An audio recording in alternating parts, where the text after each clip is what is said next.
నుంచి మనం వాక్తాను, helmet rally, అలాగే ఐ క్యాంపులు, నెక్స్ట్ ఎన్ఫోర్స్మెంటు, ఇలా క్విజ్ పోటీలు, ఎస్సే రైటింగు, ఇలా విభిన్న కార్యక్రమాలను మనం చేపట్టడం జరుగుతుంది.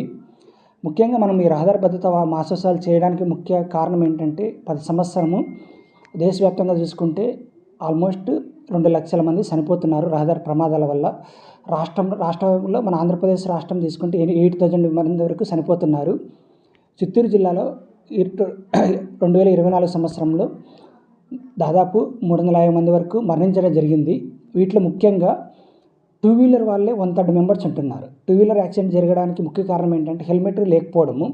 హెల్మెట్ లేకపోవడం వల్ల నార్మల్గా జస్ట్ కొంత స్కిడ్ అయి కింద పడ్డా కూడా హెడ్ ఇంజరీస్ వల్ల డెత్ సంభవించడం జరుగుతుంది. వీటితో పాటు క్షతగాత్రులు కూడా అవుతున్నారు. క్షతగాత్రులు మరణించడం వల్ల ఆయా కుటుంబాలకు తీరని శోకం మిగులుతోంది. కాబట్టి వీటినన్నింటినీ నివారించాలనే ఉద్దేశంతో మనము హెల్మెట్ సంబంధించి ఖచ్చితంగా ప్రతి ఒక్కరు హెల్మెట్ ధరించాలి, సీట్ బెల్ట్ ధరించాలి. అలాగే మద్యము, మత్తు పానీయాలు సేవించి వాహనాలు నడపరాదు, ఓవర్ స్పీడ్ వెళ్ళకూడదు. ఇవన్నీ మనము ఈ రహదారి భద్రత మాసోత్సవాల్లో భాగంగా ప్రచారం చేయడం జరుగుతుంది.